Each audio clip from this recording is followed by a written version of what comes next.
Summertime is my favorite time of the year in the kitchen. I do appreciate a lot about fall and winter, simmering soups on the stove all day. Not that I'm not still doing that now for some things. Those fresh garden vegetables taste great in that way. More baking, more cozy sourdough in the wintertime. But you just can't beat all of the fresh ingredients that are coming into the kitchen during this time of year. Now for us this year, stuff looks a little bit different. We don't have a big garden to pull from. And I'm never one to produce all of our vegetables for the year, our fruit for the year. Usually it's a combination of going to the local farmer's market. There's plenty of farmers in our area that sell vegetables from their homes, and then what we have in our own garden. This year, just a few herbs and tomato plants out in our garden, but I'm still so excited to use the different flavors that are fresh and available this time of year.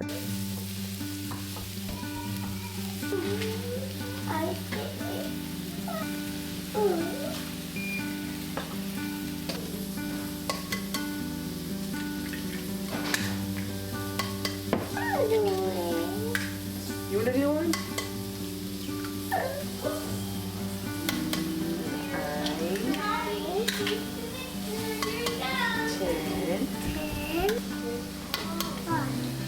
My big helper boy. You dump it in.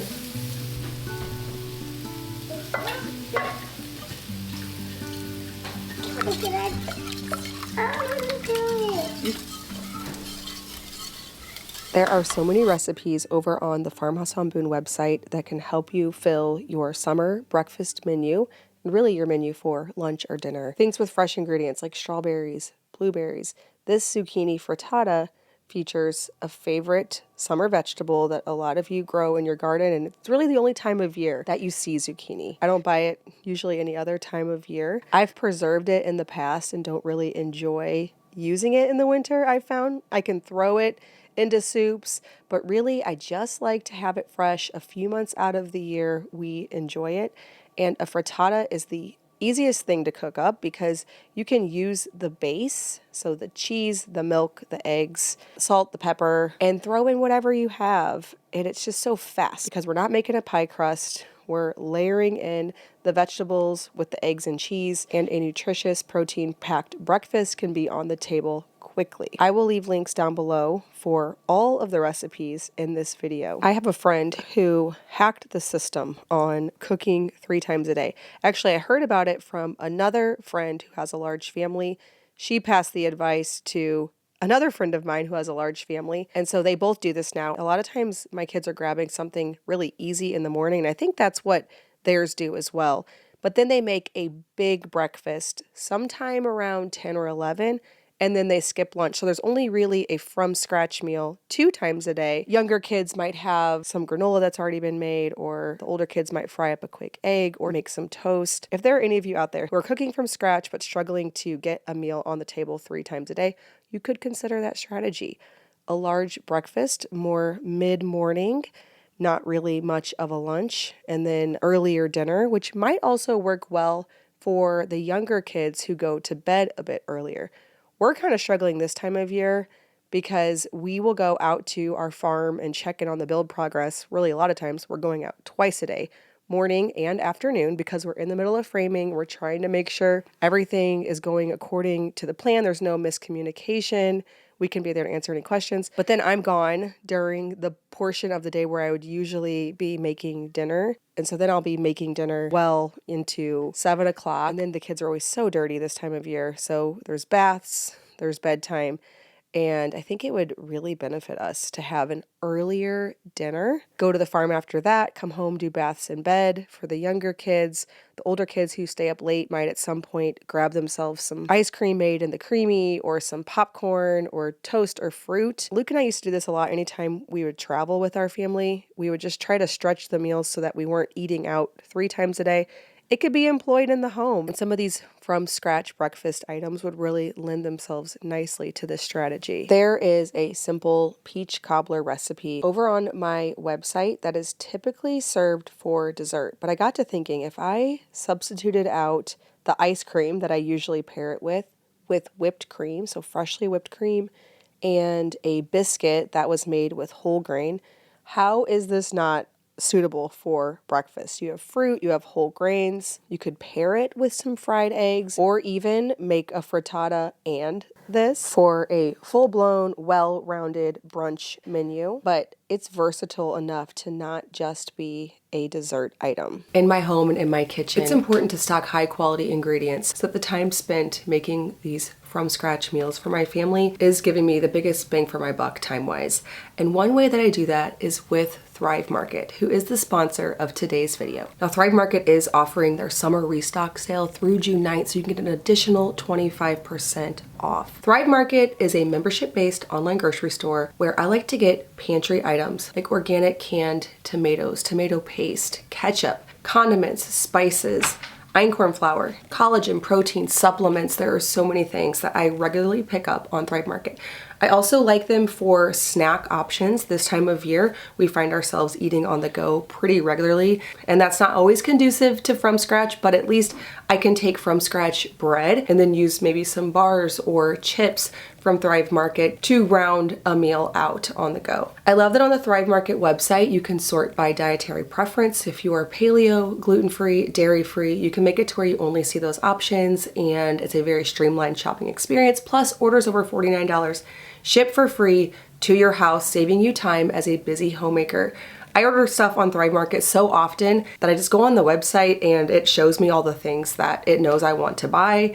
Things like organic coffee. We are almost out of coffee recently. Like, I better get a Thrive Market order in. And I end up just buying the same things over and over again, trying to reinvent them in different ways in my kitchen, but mostly just keeping it simple, fast, and easy for a busy homemaker like me. Thrive Market is offering Farmhouse on Boone viewers 30% off your first order plus a free gift with my link thrivemarket.com/Farmhouse on Boone. If you're not a new customer, don't forget to take advantage of that summer restock sale to get an additional 25% off through June 9th. I will leave information and the link in the description box below. Again, thank you so much, Thrive Market, for sponsoring today's video. I shared a recent video with some build progress updates and some vision for the future as far as landscaping and gardens go. I really can't wait until we can harvest blueberries and strawberries, but I know how long all of that takes. So for now, I'm having to source these from other places, which was the case at our last property too. Even though we had big plans, big dreams, we only got so much done in the 6 years that we were there. And I don't think the new place will be any exception to that. So thankfully, we live in a day and time where we can still go get the things that we can't raise at home from the grocery store, from other gardeners. I'm trying with this entire build process to just be patient and live my normal life, not just always waiting for the next thing.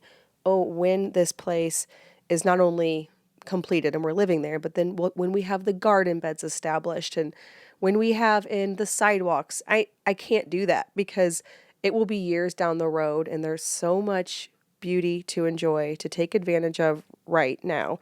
We were at the build site just a couple nights ago, and since things are framed out now, there are views that you see that you knew would be there, but also just to actually see them and take them in is a whole different thing. So we were standing in the pantry where we will have a casement window looking out at the barn. And when we first designed the house, we put on a sunroom addition on the west side of the house so that we could get out from the kitchen. There would be another exit, not just from the front hall or the back hall, but away through the little sunroom right off the kitchen so we could quickly get out of the kitchen. And it's going to create this nice little cozy area where we can put tables and chairs and seating. We were standing in the framed-in pantry, and I looked out and I realized, oh, we can pass through this casement window food that we've prepared inside to the rest of the family who's sitting outside at the outside table. These things coming to life are just the little things I'm holding on to every day, even though nothing's ever done, right? 20 years from now, we'll have some project I never imagined we'd have that we're looking forward to doing. It's all part of the process. Today, I am making the easy sourdough blueberry bread from the blog. Only I am substituting freshly milled hard white wheat flour for all-purpose. This is a 100% whole grain loaf, which makes me feel really good about it for breakfast. Of course, it's a little bit denser, but it did not stop my family from loving it. And then there's a little crumb topping. Also use whole grain for that. What I like about stuff like this is you can make it ahead of time. I don't have to make this at breakfast time. You can make it the day before, the night before. You could even wrap it up and freeze it. It makes not only a good breakfast, but also a really great snack. The only problem with stuff like this in my house is it just doesn't last long. Everybody eats it up so fast. Something that I rely on mornings where I've prepared nothing is oatmeal. Now, oatmeal is more digestible if you soak it the night before. So the recipe on the website does also give you instructions on how, if you are planning ahead, you're thinking ahead, you can soak this the night before and get all of those gut health benefits. So having the difficult to digest part of the grain more broken down for you already. If you haven't thought ahead, this is still sustenance and I'm okay with that. So I am making the peaches and cream oatmeal. I'm using frozen peaches instead of peeling and chopping fresh peaches. So it gives it some of that fresh summer flavor, but with so much less of the effort. I like that this has all basic ingredients, so things that I just always have. We always have tons of oats, cinnamon, some kind of sweetener. If you don't have brown sugar, you can use honey or maple syrup or date syrup, and then frozen fruit, which you can stock up on. I like to top it with some fresh cream. The kids really appreciate that added touch. They like it if I don't stir it in for them. Usually they want to see it and then stir it in themselves, so I will let them do that tableside. If you are a large family like us, you might want to double or triple the recipe from the blog. This could just as easily be a strawberry cream oatmeal, so all the same except for add strawberries. I'm going to use frozen strawberries today to make up a little strawberry jam and a whole grain pie crust to make homemade Pop-Tarts. I like things like this because you can prepare it ahead of time. You can make jam. I'm making mine sweetened with honey. I'm not going to add pectin or anything. I'm just going to reduce the strawberries down until it's thick enough to spread onto a Pop-Tart. So not really following a recipe. If you do want one, I do have a honey sweetened jam recipe over on the website. Now it uses pectin because it's making a jam that you could can and preserve up a bunch of strawberries. But I know that I am just going to be using this for these Pop-Tarts. So I'm just trying to make something that will work. I also like that you can make pie crust ahead of time, get it in the refrigerator, and then roll these out at any time and top them with your refrigerator jam, whatever fruit you have. They're a really fun thing. And if you have older kids, you could enlist their help on actually rolling everything out, filling it, and putting them together and baking it. They don't have to be perfect. Let's not forget they can all be wonky shapes. They don't have to be perfect rectangles. You can also make them into circles. So if you have a little one who wants to help, to a certain extent, and they can roll out a pie crust, but you don't really trust that they're going to get them perfectly rectangular so you can make the Pop-Tarts that look like the ones on the website, have them roll the dough out and then cut them with biscuit cutters and make little round hand pies or Pop-Tarts. Either way, I like that you can prepare both the whole grain dough ahead of time. You can prepare the refrigerator jam ahead of time. And then when you want these, roll them out, add the jam in between, a bit of pie crust on top, and bake them. Now, I mentioned that I used whole grain. Again, I'm just substituting hard white wheat 1-for-1 with all purpose. It definitely works well enough, and it makes me feel better about this being a breakfast and not just a dessert. Another reason why I sweetened the jam with honey. These are all things that we would normally eat for breakfast, things like pancakes, waffles. This has similar ingredients. We're using a fresh fruit, whole grain, some natural sweeteners, just mixed up in a bit of a different way to change up the routine a bit.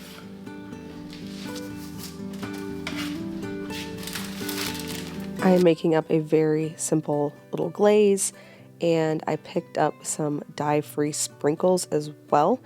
I like having these around. They're fun and don't contribute a whole lot of sugar. They don't have any dyes in them. And of course, my kids all think these are about 10 times better just because of that additional touch.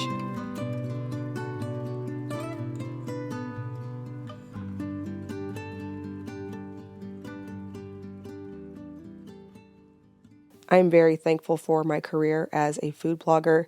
It gives me so much flexibility. I can make my experimentation in the kitchen my job, which is fabulous. But there are some frustrations that go along with it. And one is reviews of people who don't yet know what they're doing. And I understand. In the beginning, it's tricky to figure out how a dough should feel. But as a content creator, there's only so much you can explain in a blog post. And when you do, let me just tell you, people don't always read through all the instructions. And then you're going to have mistakes even if the recipe is right. All that to say, I am making brioche from my website, and I will tell you that it is a recipe that people have trouble with until you really master how it should be done. I'm at the point now where I'm making it so much differently than I did when I first started making it. When I first started making it, I used all-purpose flour, I used the mixer, I let the mixer do all of the heavy lifting with the kneading.